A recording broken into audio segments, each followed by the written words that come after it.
Hey guys, welcome back to Basant Life, our second episode. But before we get started, I wanted to apologize for our last week because of our catering schedules and YouTube schedules and client meetings and live events and summer schedules starting.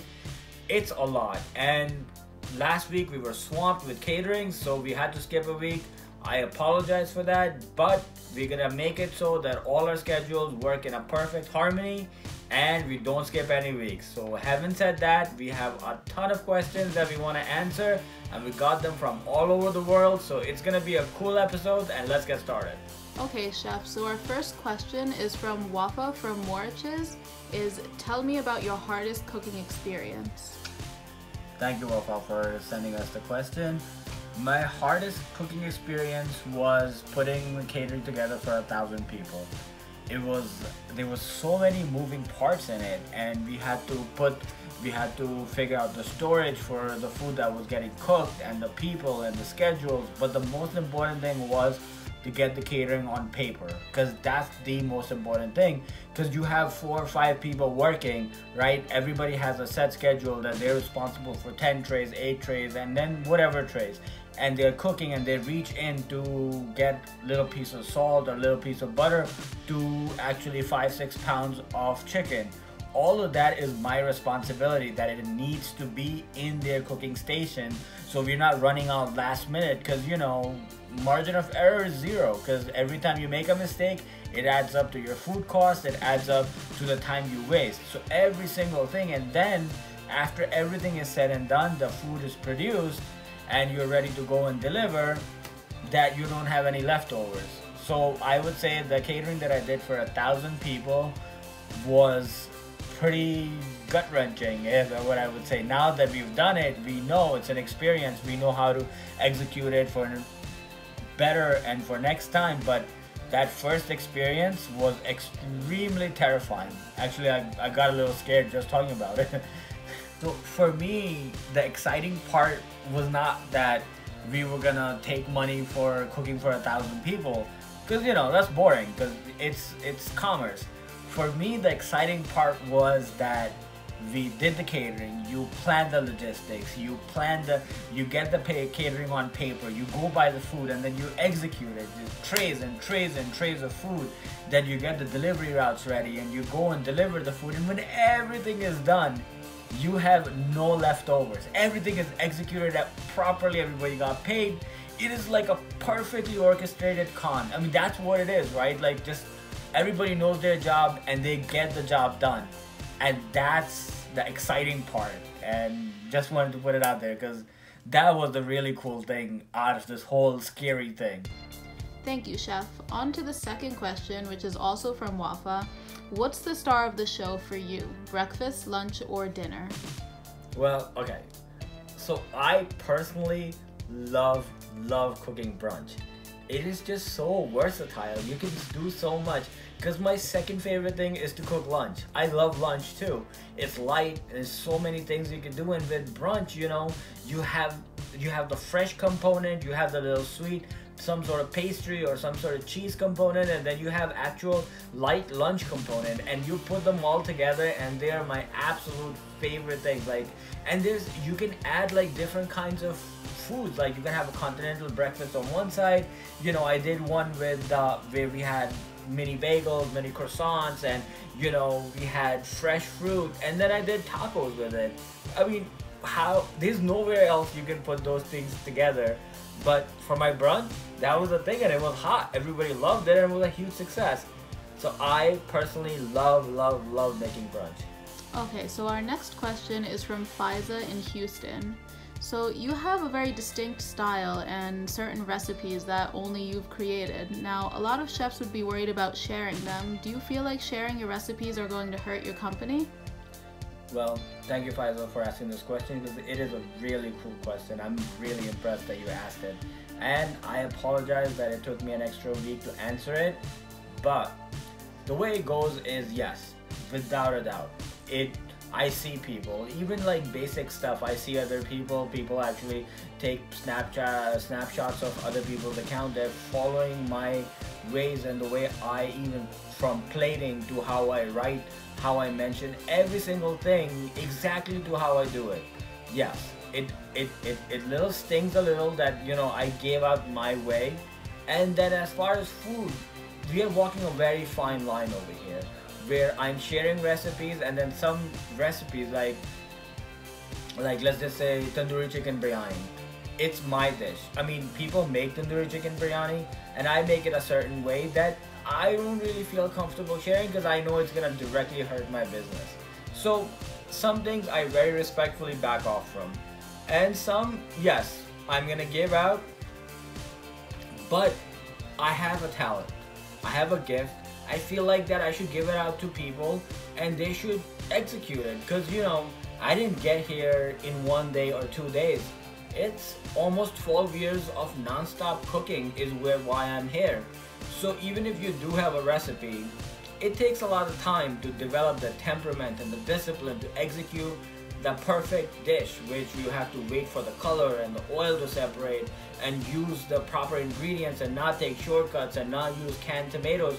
All of these things is a developed philosophy that happens over time, where first you understand that you like cooking, where you understand that you want to cook fresh ingredients, food with fresh ingredients, and food that is gonna actually translate into your philosophy.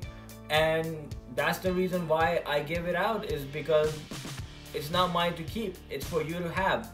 Yes, some things I consider as trade secrets, I stay out of it. So that's just that.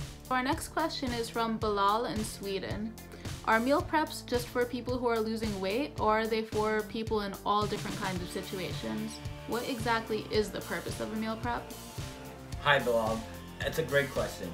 So meal prep is for not just for people who are working out, or they're in a certain program where they're losing weight, or they have some restrictions. Meal prep could be for anybody. I mean, we do meal prep for people who want to send school lunches out with for their kids 5 times a day or 5 times a week. We do meal preps for people who go to work and they don't want to eat fast food and they want to eat halal, and they buy food that they can take to work with them. They put in the microwave, they heat and eat. We do meal prep for them. We do meal prep for people who are working out and they need to eat a certain amount of protein, certain amount of starch. We do meal prep for them. We do meal prep for people who have some certain dietary restrictions, where they have to eat gluten-free food. They have diabetes, and they have high blood pressure or high cholesterol.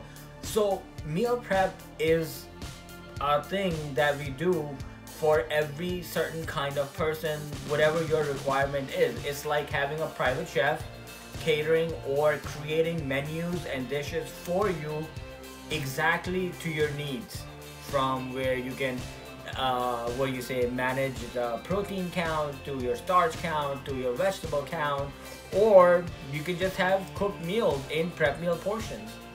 Up to you guys. So Chef, you're very visible on social media. You have almost 36,000 followers on Instagram and almost 5,000 followers on YouTube. Now the next question is from Asma in the UK. She wants to know, how do you react to criticism? Huge shout out to all my Basant family in UK. I feel the love. You guys are awesome and I appreciate you guys. That's a great question. Now, yes, I am very visible, and putting content out there for thousands and thousands of people is leaving yourself open to criticism, some constructive. A lot of it is criticism. You know, we're on social media. People sometimes say things that just don't even make any sense. Like the other day, I put out a recipe for chicken shorba, and I see these 4 or 5 people. They're not coming out and saying, thank you for sharing the recipe that you've cooked for so many people, or saying, oh, maybe we could do this or that. They're asking me why I was hitting the spoon on the side of the pot. Dude, come on now.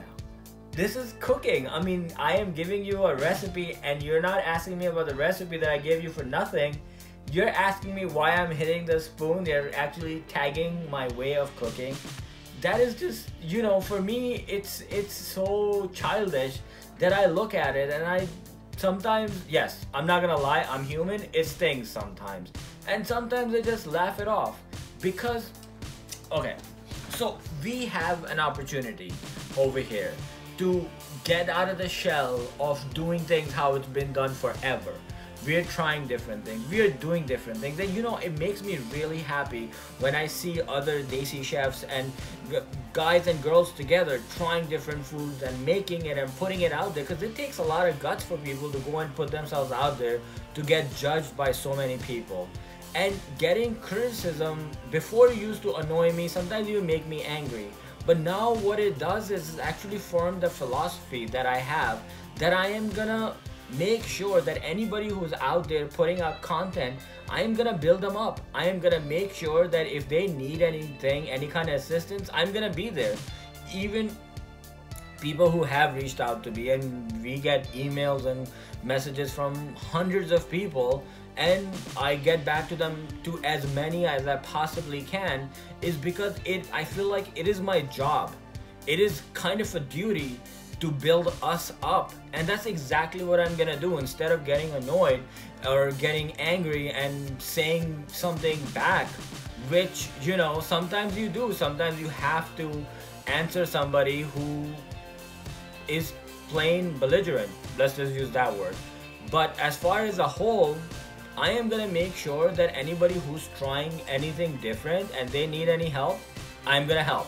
I am gonna make sure that I want to be a part of the solution in building each other up, instead of sitting there and trying to tag somebody for no reason and maybe discourage them from creating, which I don't want to see happen. That's my answer. So our next question is from Sohail in New York. He wants to know, how do you prepare for your caterings? Okay, so hi Sohail. So the first thing is we get the order in. We figure out the pricing, obviously, we agree on it, we get the time of the delivery, we get the location. After that, let's just say we have 2 trays of biryani and 2 kormas, 1 pasta, some wraps and sandwiches. So the way I look at the order is, I don't look at it as a term of 2 biryanis and 2 this. What I look at it as, for each tray you have 3 glasses of rice. We break it down into components, and then what we do is we sit down and the order goes on a list on a paper, where we see the inventory that we have and see the things we need to buy. And then from there we do the grocery shopping, we sit down, we figure out what time the food is going to be prepared. We have to run a clock that at a certain time, let's just say there's a 4 o'clock delivery has to go to Queens, so the food needs to be done no later than 2:30, packed, delivered in Cambros, in the delivery car, ready to go. And by 2:30 it's in the car, 2:45 the car is driving, and we need to be there at least 3:30. And my track record, we always deliver food on time, so that's that. So the next question is from Akbar in the UK. You've been on Instagram for about 4.5 years now. Why did you start the YouTube channel, and what took you so long? Hi Akbar, thank you for the question. It's a really great one. The thing is, when I first started my Instagram account, I didn't know anything about taking pictures and projecting food or anything. I still remember the day we got our double-digit likes. I was going nuts, like it was 11 or 12 likes we got, and you know, it's a process. I remember it was 1 picture, 1 like. I never did follow for follow, give me shout outs, or I'll give you, I didn't believe in it. What I wanted was my my channel or my page to grow on merit, where we create content, where people like it, not just the food we are making, the way we are presenting it, the way we are putting it out for people. And once we had command on that, when I had command on that, when I had a clear picture of how I wanted my food for the world to see, is when I was gonna translate my Instagram account into my YouTube account. It took me 3 years. Yes, I wanted it to be done right. I didn't want to become a punchline. I didn't want it to be a joke where we didn't know how to talk, where I didn't know how to say things, or at least plate my food. And this year, I got up one day and I just knew. I knew it was time. It was time for me to start my YouTube channel. And that was it. I talked to my wife, she made it all happen, and there was it. We took a few videos and we are still learning. But the thing is, I wanted to be mentally ready before I started my channel, and that's what it was. And I still remember we were making this food where we got my first 11 likes on my picture, and now we just posted a video that has almost 200,000 views and over 2,000 likes. It just doesn't feel real sometimes. I mean, is it okay to say that? I mean, is it okay? I mean, but it's pretty cool. But I wanted to reach that point. I didn't want it to act like we are there without getting there, because I am a firm believer in you have to put your time in before you go to your next step, and that's what I did. So the next question is from Alia in New York. So as a private chef, you provide a lot of different services to your clients.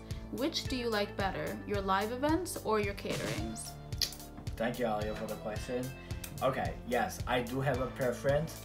I love caterings, and I love big caterings, small caterings. I love them all, but my absolute favorite events are the live events. I love when we have live stations, we have a buffet line, and it's just a cool feeling. It's like, you know, you're feeding people point blank. It's a certain level of excitement, and, you know, a little feel of danger where, you know, you can't mess up and everybody's watching you.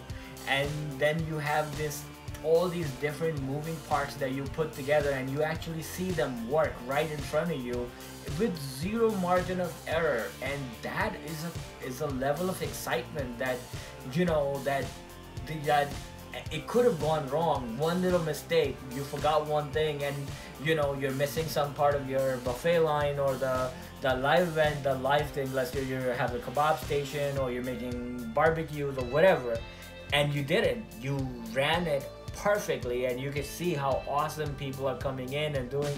I remember I did an event in Lido Beach last summer. It is my favorite event that I did. You know, we were on the beach, we had this gorgeous buffet line going, and we had an awesome crowd, and we were competing with 5-6 other vendors, and we had I had the chapli kebab station, and we were making burgers and sandwiches. And I remember, I mean, I'm getting chills talking about it. As I remember, we turned on the grill, we opened the buffet line, and you can see the lines getting bigger and bigger. And I remember as soon as I start putting the kebabs down, and the smell and the sizzle and the things started coming in, and I see people coming in and taking selfies, and the cameras are coming out, and they wanted to come take pictures with me while we were making. I knew we were doing something really cool. And next thing you know, all the other vendors are sitting there, and the line around our buffet station was around the whole shelf. It was the coolest feeling of all. And that excitement that you get, that, you know, you put this thing together, and, you know, is just love. That's what it is. It's Busan style, and I'm in love with it. It has a little level of danger, and it has a little level of your skills and putting it together, and your vision, and then just everything coming together. And then you can see people are loving the food, and they're laughing, and they're joking, and they're talking, and they're coming back for more, and they want to come and see the chef. It is just the coolest. I love it. So I love live events. That's it, especially when they're on the beach. So our last question for today comes from John Zabe in New York. He said, you have had a catering company for 4 years now. We want to know, is there a restaurant to look forward to in Busan's near future? Jazzy, thank you for the question. Yes, I am personally ready. Like I said in my answer before, I am a big believer in paying the price, putting your time in, not doing one thing and then doing another thing right after it. A lot of people, their business philosophy is they buy a place, open the place, create a clientele, run $5, $6, $7 per plate specials to build a clientele, and then move on. And I don't want to do that. We are not making, you know, wholesale food. We are making food with very specific qualities, the fresh ingredients, the organic aspect of it, the Italian food, the American food, the traditional Desi food. I just didn't want to open another run-of-the-mill Spice Hut or whatever. I wanted to build a place that was Basant, that is Basant.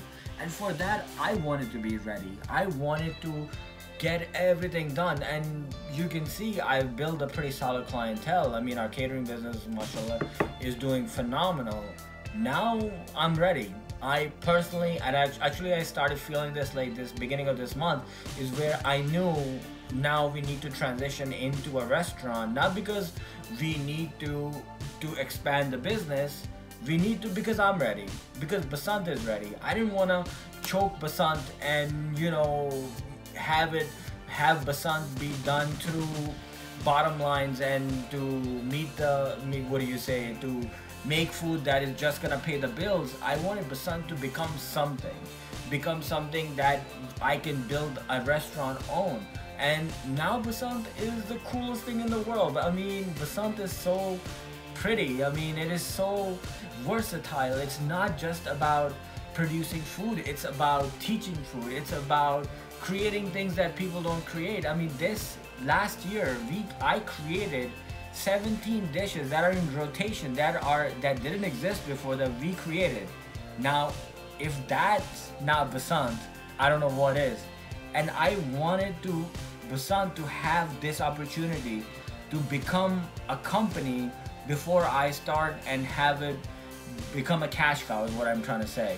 And we are here, we are finally here. And the other thing I wanted to wait was, there's a lot of ways to go into restaurants. Either you take a partner, you take an investor, or you put your own money in and then do it. And the reason why I didn't take any partners or investors or even put my own money in before Basant became what it is now is because I wanted Basant, or I wanted myself to be free. Basant right now is completely debt free. That means I don't have to answer to anybody. I could do whatever I want. If I don't want to do a catering, like I had a choice to do a catering that was $2,000 and I hated the menu they picked, and I just didn't want to do it. It was just a big box menu. And then there was a catering that was only $600, but I was in love with that menu. Now if I had a partner or an investor or somebody who I had to answer, or even if we were a company or that we had to worry about our bottom line, payrolls and all of that, I would have had to do the bigger catering. But instead, I didn't do the big catering because I hated that menu. And I did the little catering that I was in love with it. Freedom. And that's what I wanted to feel. I wanted to know how to run a company where I am 100% free to make any kind of choice I want. And to be honest, I can't share Basant with anybody other than my wife and my kids. Basant is mine, you know, and I wanted to have that. So that's why I waited so long. I wanted to be financially super strong so we can back ourselves up by ourselves, so I don't have to take investors and partners. And secondly, I wanted to know who we are. I didn't want to do things and create food that I had to do to pay bills. I wanted to make food that I wanted to make free, and that's what it is. So now next year, inshallah, by this time we should have a bistro style Basant restaurant, a place where you come in not to eat $4 or $5 plate of food, where you come in, you make a reservation and you come in for a Mother's Day with your mom, or bring your wife out for Valentine's Day, or just come in for a date night where you come in and we serve you proper food, where we can make you a biryani and a beautiful plate of chicken Alfredo or Cajun salmon with avocado salsa, all in halal and Basant style all the way. That's my vision.